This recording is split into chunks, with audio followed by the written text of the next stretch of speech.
Hello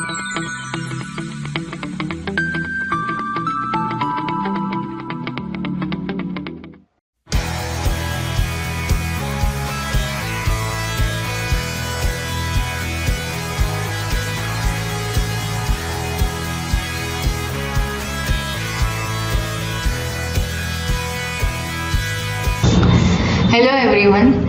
So in this session we are going to understand some topics of ultrasonic waves, right? So we'll start with detection and determination of velocity of ultrasonic waves using acoustic grating method. Okay, so here we are trying to learn acoustic grating effect, or we can say acoustic grating method, okay, which is used to detect or determine the velocity of ultrasonic waves, right? It can detect ultrasonic waves and can also determine the velocity of ultrasonic waves, right? Now again, let us first understand the terminology. For example, acoustic grating method.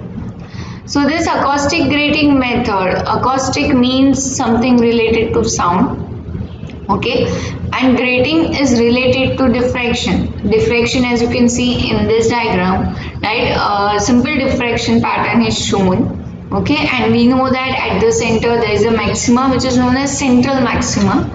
Then on the either sides, first order maxima is there, then second order maxima, and so on. This is the diffraction pattern, okay.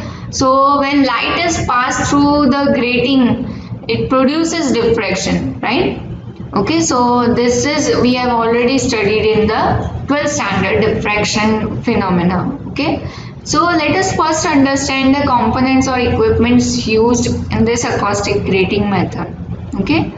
So there is a liquid vessel, a liquid column or liquid vessel, right? Then there is a reflector on the top of this liquid vessel, okay. As you can see, at the end of this vessel, quartz crystal is placed between metal plates A, B, which is connected to a oscillatory circuit or an oscillator. Then there is a collimator, then there is a telescope, right? Sodium lamp is used so that we can use monochromatic light passing from it. Okay, we can use sodium source so that we can have monochromatic light. Okay, then there is a screen on which a diffraction pattern will be there. Okay, so this is the basic arrangement of acoustic grating method.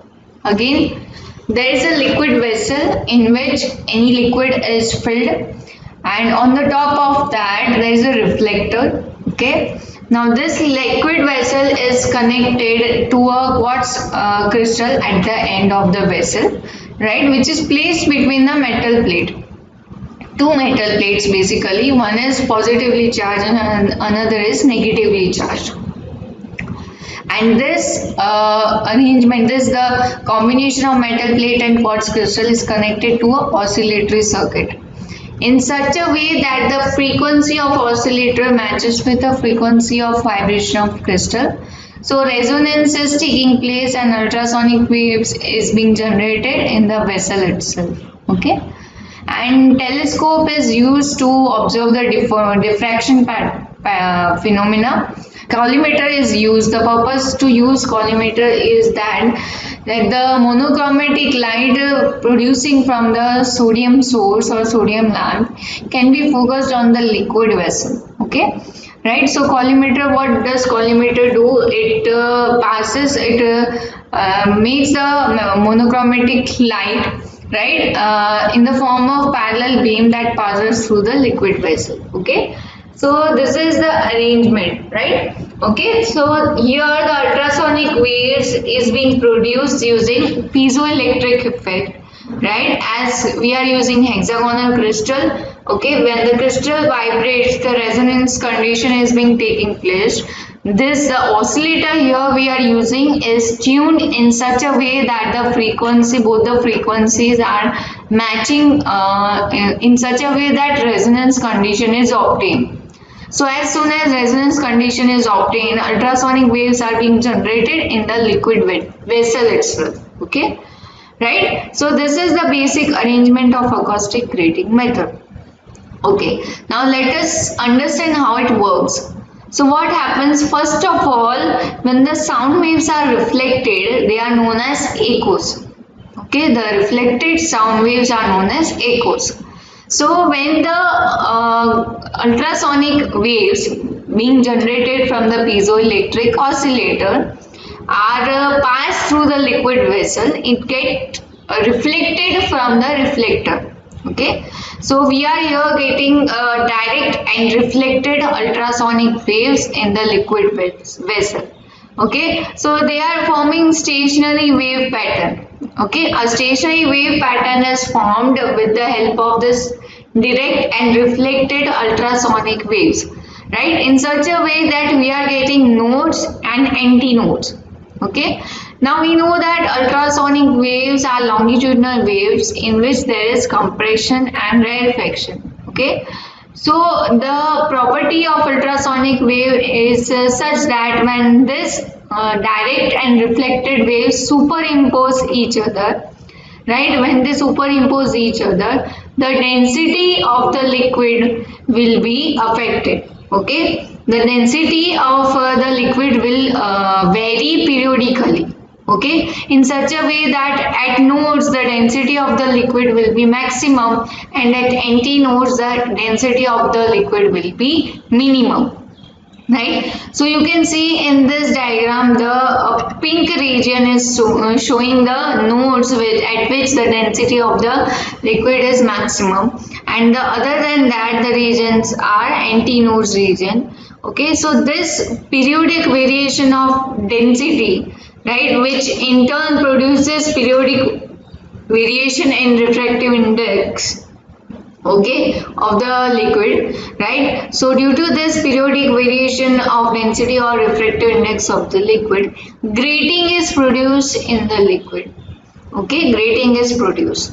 Now what happens, now we will use sodium lamp which produces monochromatic light, and with the help of collimator we will pass the parallel beam of the monochromatic light into the liquid vessel, and in the liquid vessel grating is there. So when the parallel beam of monochromatic light passes through this grating, diffraction pattern is produced, which is being observed with the help of telescope, and on the screen we'll get the diffraction pattern, right, a similar diffraction pattern such as central maxima, first order maxima, second order maxima, and so on. Okay, so the basically the periodic variation of density or refractive index in the liquid represents that there is a presence of ultrasonic waves. Okay, whenever you pass ultrasonic wave into the liquid, and if there is a reflection of ultrasonic waves in the same liquid, when the two waves superimpose each other, there will be a periodic variation of density of the liquid, which indicates that ultrasonic waves are present. Okay, so in this way the ultrasonic waves are detected using acoustic grating method. Now let us brief some points and see how the velocity is determined. Okay, so what happens when the electronic waves are passed through transparent liquid medium in a container? The waves get reflected. Okay, these reflected waves are called echoes. Basically, the reflected sound waves are called echoes. So the direct and reflected waves superimpose to form the stationary wave pattern. Okay, this waves varies the density of the liquid, and this change in density of liquid varies the refractive index of the liquid. Okay, right, whenever the direct and reflected waves superimpose each other, the direct ultrasonic wave and reflected ultrasonic wave superimpose each other, there will be a variation in density of the liquid, which in turn produces the variation in refractive index of the liquid.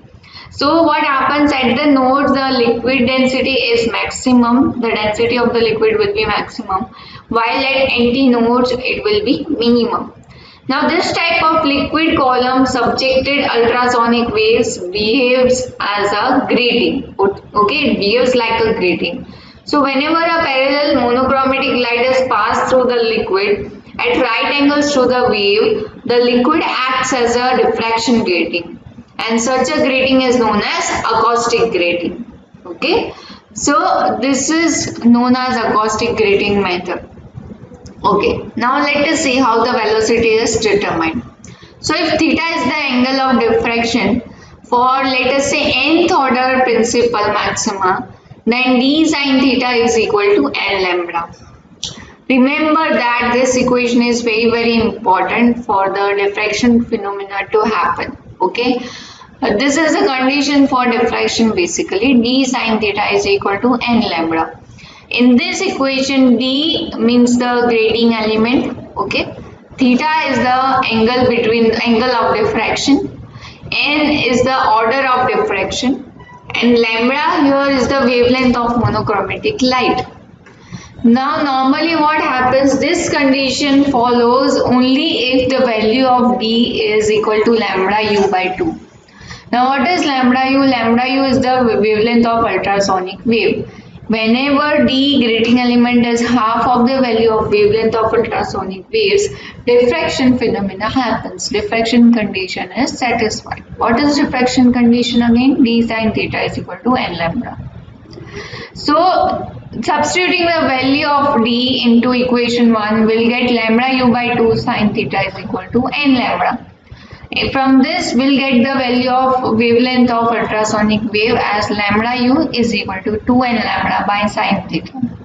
So knowing lambda, which is wavelength of monochromatic light, and n, which is order of diffraction, and by measuring theta, which is the angle of diffraction, the wavelength of ultrasonic wave can be determined. And if the resonant frequency of ultrasonic generator is, let us say, f, then the velocity of ultrasonic waves is given by v is equal to f lambda u. So in this way, velocity of ultrasonic waves can be determined, right, with the help of diffraction phenomena. Right, again d sine theta is equal to n lambda, a very important condition for diffraction phenomena to be satisfied. Okay, when this condition is satisfied, when the value of grating element is equal to lambda u by 2.